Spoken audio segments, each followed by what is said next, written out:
Let me begin by asking you, what kind of message do you think this latest move by Robert F. Kennedy Jr., what kind of message does it send to scientists and doctors working on the next generation of vaccine research? You know, Asieh, this really sends a message that politics, misinformation, and fear can actually take precedence over science and a proven safety track record with mRNA vaccines. And it also shows people a message that there is not an active, ongoing conversation, a dialogue about the potential for mRNA vaccines to not only protect us against the next inevitable pandemic, but its applications for so many other medical conditions, such as infectious disease, chronic and autoimmune conditions, even cancer. It is showing scientists that we are not willing to sit down and fund scientific innovation, and we're potentially moving backwards, leaving us less protected against infectious disease, which is why we've seen statements from national medical groups such as the Infectious Disease Society of America and the American Medical Association condemning this decision by the HHS. So are you seriously worried about what's going to happen in case there's a future pandemic or a serious health emergency? I mean, are we going to be in a really terrible shape countering these health issues?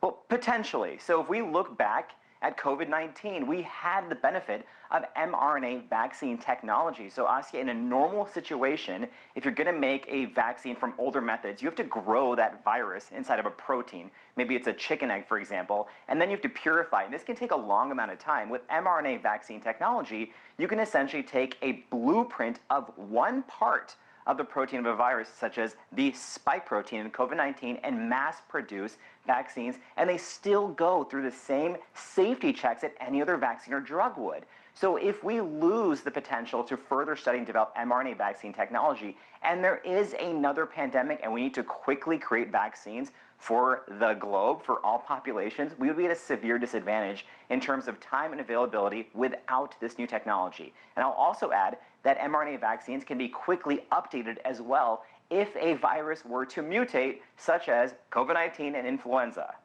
Let me read you part of a statement that RFK posted on Tuesday. He said, hold on, let me find my notes. Okay, vaccines do not protect against mRNA vaccines, he said, do not protect against respiratory illnesses like COVID and the flu, and that a single mutation in a virus renders the vaccine ineffective. Dr. Patel, is that true? No. Bluntly putting this, there is no evidence to support that claim. So we actually have clear-cut data that vaccines saved millions of lives, of which the majority during COVID-19 were mRNA vaccines. And even if we looked at populations, vaccinated individuals were less likely to get hospitalized or develop symptoms such as long COVID versus an unvaccinated population. Now, yes, these vaccines have to go through safety checks. And as I mentioned, if there is a mutation in the virus, which COVID-19, you can update the vaccines, which we saw new generations come out. So this statement by RFK Jr. is absolutely false, and it just further pushes misinformation and a deep public misunderstanding of mRNA vaccine technology, which has been around since the early 90s. This did not just appear out of nowhere in the beginning of the pandemic. And Dr. Patel, what happens to the research already underway?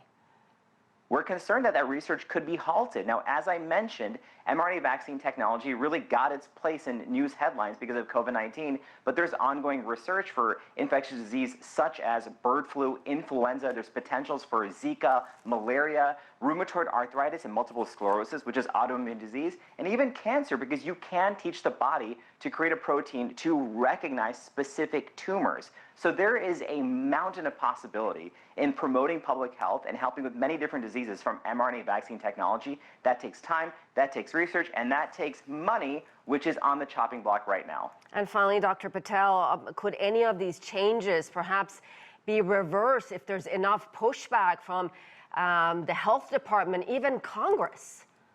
We have seen in the past that there has been a reversal based on the voices of the public, of national leaders and Congress. So I think the most important thing for everyone out there is to know the facts and actually read up on what vaccine technology does. And as the famous saying goes, call your senator or representative and voice your concern.